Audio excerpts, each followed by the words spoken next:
Assalamualaikum and good morning students. Welcome to Forward Public School e-learning class 7th. I am your general science teacher. My name is Nabila. Today we will start our second chapter, Transport in Humans and Plants. Now open your book, page number 19. We will start the reading and explanation. This is the part 1 of this chapter. Transport in humans and plants. Transport means नकलो हमल या तरसील यानी किसी भी चीज़ को एक जगह से दूसरी जगह पहुंचाना, जैसे कि बस मुसाफिरों को एक जगह से दूसरी जगह पहुंचाती है. Now we will start reading. Human beings and plants possess mean रखना, proper transport system for transportation यानी किसी भी चीज़ को एक जगह से दूसरी जगह पहुंचाना, of water, food and nutrients mean ग़ज़ाइयत. Following is the human transport system. इंसानों और पौधों में फूड, वाटर और न्यूट्रिएंट्स को, जो कि ग़ज़ाइयत है, एक जगह से तमाम जिस्म में दूसरी जगह पहुंचाने के लिए एक पूरा निज़ाम या सिस्टम मौजूद है. तो अब हम पहले ट्रांसपोर्ट सिस्टम इन ह्यूमंस पढ़ेंगे.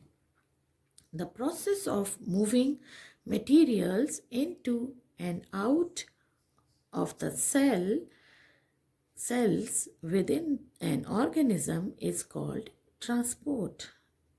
ट्रांसपोर्ट में पहुंचाना. मटेरियल्स को सेल्स के अंदर और बाहर किसी भी ऑर्गेनिज्म में पहुंचाने को ट्रांसपोर्ट कहते हैं. Transport system in human not only circulates यानी गर्दिश करना the blood but also transport oxygen, carbon dioxide, nutrients and blood cells to the whole body. Transport system के तहत इंसानों में ब्लड के साथ साथ ऑक्सीजन, कार्बन डाइऑक्साइड और न्यूट्रिएंट्स जो हैं वो ब्लड सेल्स यानी ब्लड सेल्स की मदद से तमाम जिस्म में गर्दिश करते हैं. अब it consists of blood, RBCs, WBCs and platelets, heart, lungs, kidneys as well as lymphatic system. तो इस ट्रांसपोर्ट सिस्टम में शामिल हैं ब्लड सेल्स जो कि RBCs हैं, रेड ब्लड सेल्स, WBCs हैं, वाइट ब्लड सेल्स, प्लेटलेट्स वगैरह. इसके अलावा इसमें जो ऑर्गन्स शामिल हैं वो है हार्ट, किडनीज, लंग्स और पूरा एक लिम्फेटिक सिस्टम. अब what is lymphatic system? Lymphatic system में लिम्फेटिक वेसल्स का एक पूरा जाल बिछा हुआ होता है पूरी बॉडी में. इनमें ब्लड की जगह पे लिम्फ नाम का एक लिक्विड फ्लो करता है और लिम्फ जो है वो WBCs उसमें शामिल होते हैं थ्रू आउट द बॉडी. और ये इन्फेक्शन फाइटिंग जो है वो एजेंट है, तो ये बॉडी में आने वाले इन्फेक्शंस के ख़िलाफ़ फाइट करता है और उसको क़ुव्वत मुदाफ़ियत फ़राहम करता है. अब lungs show a key role in the transport system as they purifies the blood. Lungs का ट्रांसपोर्ट सिस्टम में बहुत अहम किरदार होता है क्योंकि ये ब्लड को प्योरीफाई करते हैं, यानी ब्लड लंग्स में कार्बन डाइऑक्साइड को गिव अवे करता है और ऑक्सीजन को टेक्स इन करता है. The transport system provides food, prevents diseases and stabilizes temperature and pH of the body. तो ट्रांसपोर्ट सिस्टम तमाम जिस्म को फूड फ्राहम करता है, जिस्म को बीमारियों से बचाता है, जिस्म के दर्जा हरारत को मेंटेन रखने में मदद करता है और जिस्म की तेज़ाबियत या pH बैलेंस को भी मेंटेन रखता है. Transport system is known as circulatory system or cardiovascular system in humans या animals, and in plants it is known as vascular system. Transport system को सर्कुलेटरी सिस्टम या कार्डियोवास्कुलर सिस्टम कहते हैं और प्लांट्स में इसको वेस्कुलर सिस्टम कहा जाता है। Now please turn the page 20. Interesting information. The components of blood is plasma, RBCs, WBCs and platelets. It is an interesting fact that blood have two main parts, plasma liquid part, blood cells जिसमें शामिल हैं RBCs, WBCs, platelets.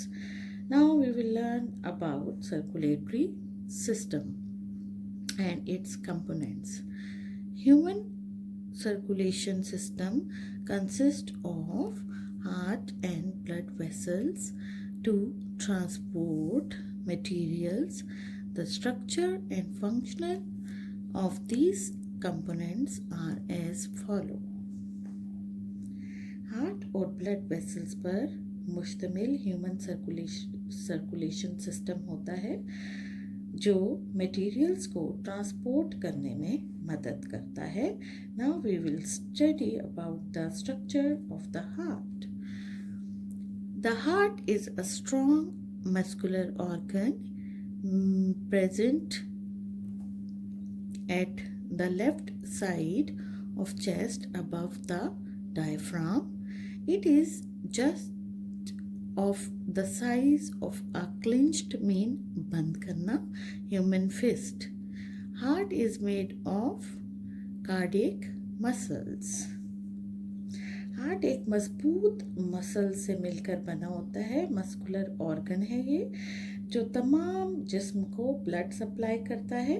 ये जिस्म में बाएं तरफ यानी कि लेफ्ट साइड पर होता है और डायफ्राम के बिल्कुल ऊपर मौजूद होता है और इसका साइज जो है वो एक बंद मुट्ठी के बराबर होता है। The heart is placed within a fluid-filled cavity called the pericardial cavity and is enclosed means छुपा हुआ होना by pericardium. It is a hard double membrane protective mean हिफाजती layer around the heart. This layer mainly lubricates mean गीला करना the heart and hold it in an accurate position यानी उसकी दुरुस्त जगह पर। ये जो हार्ट है ये एक गहराई में जिसको पेरिकार्डियल कैविटी कहते हैं में एक लिक्विड फ्लूइड के अंदर मौजूद होता है और एक बारीक सी झिल्ली ये जो वाइट कलर की इसमें नज़र आ रही है कि को पेरिकार्डियम कहते हैं, इसमें लिपटा हुआ होता है। ये एक थोड़ी सख्त और डबल लेयर्ड हिफाजती झिल्ली होती है जो हार्ट को नम रखने में और उसको उसकी सही जगह पर होल्ड करने में मदद देती है।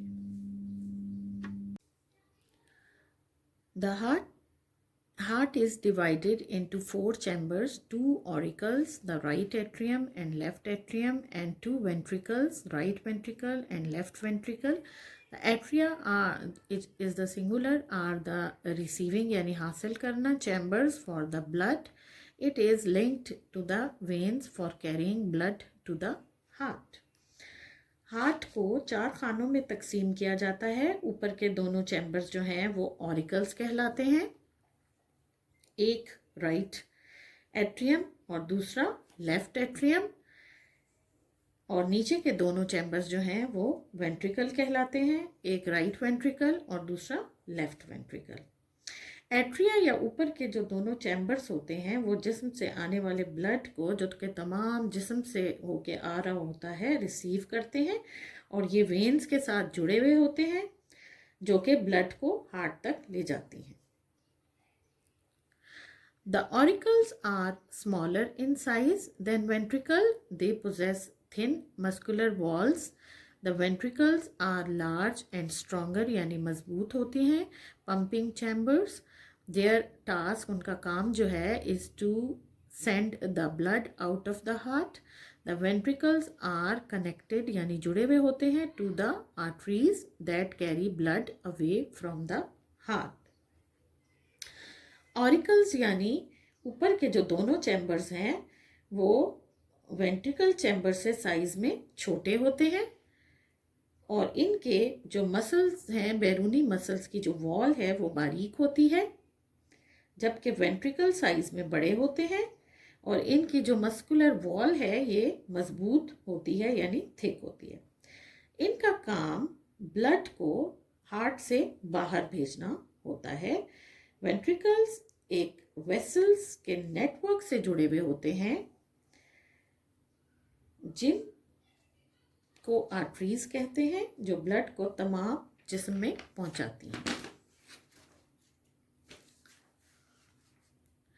The heart chambers are interconnected यानी आपस में जुड़े हुए होते हैं for blood transfer through special opening known as valves. The 4 valves present in human heart allow unidirectional यानी एक ही तरफ का बहाव flow of blood. हार्ट के जो दोनों चैम्बर्स होते हैं वो एट्रियम चैम्बर्स जो हैं, राइट एट्रियम चैम्बर और राइट वेंट्रिकल चैम्बर्स जो होते हैं ये एक वेल्व के ज़रिए से आपस में इंटरकनेक्टेड होते हैं. और इंसानी हार्ट के 4 वेल्व्स होते हैं जो ब्लड का एक तरफा फ्लो जो है वो मुमकिन बनाते हैं. Now open page 21. These valves also determine the pathway of blood. ये valves जो हैं वो ब्लड के बहने का रास्ता भी मुतय्यन करते हैं. Superior vena cava, a large vein, joins with several veinlets coming from upper part of the human body. Veinlets छोटी रगें to provide blood to right atrium in heart. The inferior vena cava is the largest vein of body into which the veins from the lower trunk यानी निचला हिस्सा joins to reach the right atrium of the heart.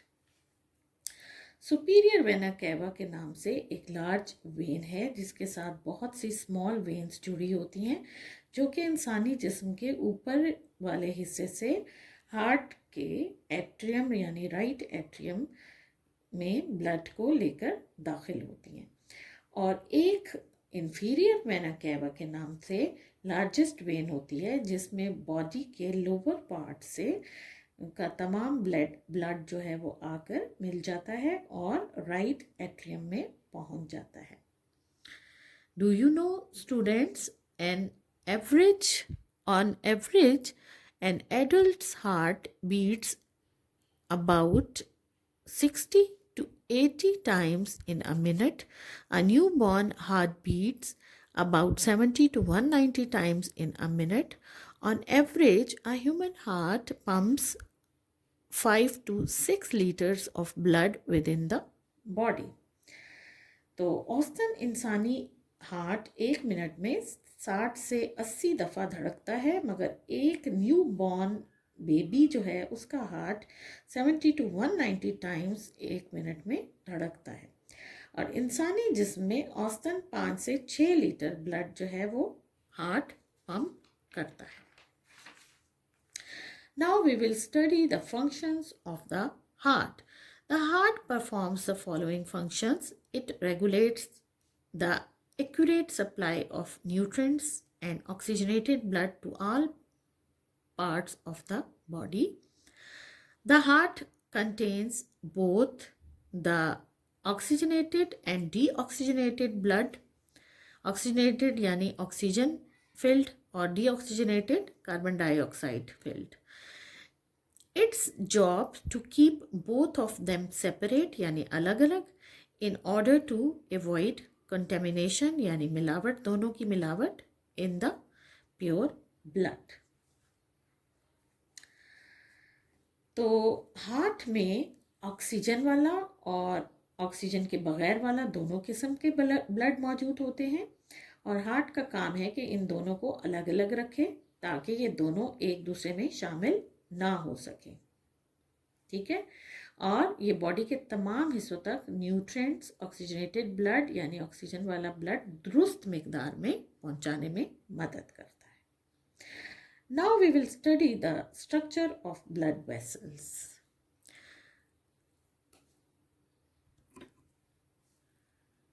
There are three types of blood vessels that arises यानी निकलती हैं from heart. They carry blood to different parts of the body.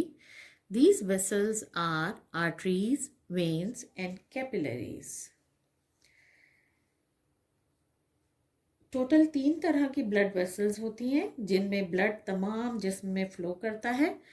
Number 1 is arteries. Arteries possess thick and muscular walls.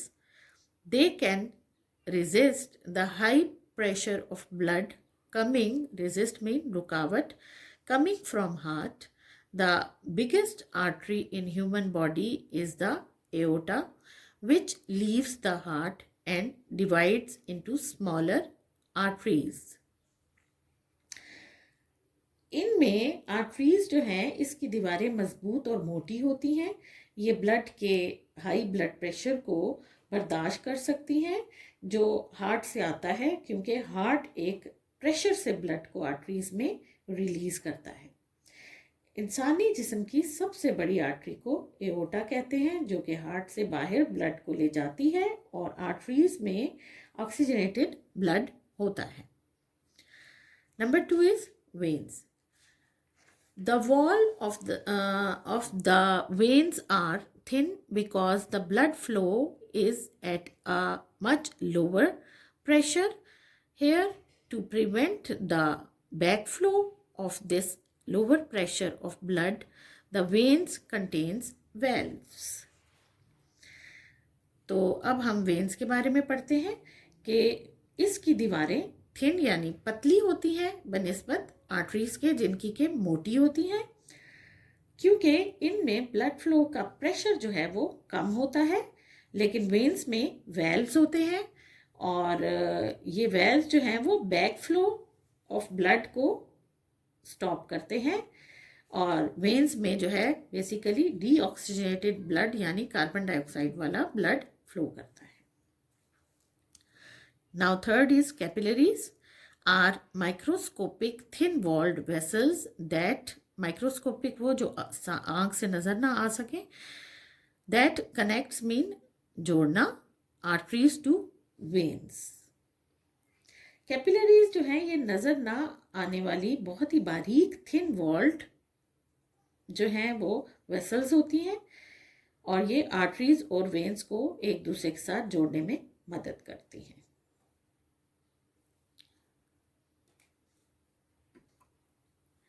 Interesting information. Artery walls become hard at older ages. In this condition, they can block the flow of blood to brain. This condition is termed as arteriosclerosis. Students, here is an interesting information. ये एक ऐसी condition को create करते हैं जिसमें brain को blood का flow block हो जाता है और ये ज़्यादातर ओल्ड एज के लोगों में होता है क्योंकि वॉल्स ऑफ आर्टरीज जो होती हैं वो हार्ड हो जाती हैं. ऐसी सिचुएशन को जो है वो आर्टियोस्क्लेरोसिस कहा जाता है. Now please turn the page 22. Now we will study about the functions of the blood vessels. The functions of blood vessels are as follows. Arteries provides oxygenated blood from the heart to the rest of the body. Arteries जो हैं वो तमाम body को oxygenated blood पहुंचाती हैं. Veins brings deoxygenated blood back to the heart through the inferior and superior vena cava. Large veins जो हैं ये दो, which lead to the right atrium. Veins जो हैं वो तमाम बॉडी का डीऑक्सीजनेटेड ब्लड वापस हार्ट की तरफ लेकर आती हैं 2 लार्ज वेन्स के जरिए जो कि superior and inferior vena cava कहलाती हैं. Capillaries takes blood through the organs and tissues. जो थर्ड पार्ट है कैपिलरीज, ये जो हैं ऑर्गन्स और बॉडी के तमाम ऑर्गन्स और टिश्यूज से ब्लड हासिल करती हैं. अब एक इंटरेस्टिंग इंफॉर्मेशन है कि ब्लड वेसल्स जो हैं arteries, veins, capillaries when collectively lay out end to end stretches about 1 lakh kilometers outside human body. अगर इनको स्ट्रेच आउट यानी सीधा किया जाए इस पूरी आर्टरीज, वेन्स एंड कैपिलरीज को, तो ये तकरीबन 1 लाख किलोमीटर्स जो हैं वो आउटसाइड ह्यूमन बॉडी के लंबाई में पूरी आ सकती हैं. अब हम पढ़ेंगे working of the circulatory system. We will do this topic in our next class. This is the end of part 1 of chapter 2. We will continue the reading and explanation in our next class. Goodbye. Stay safe. Stay home.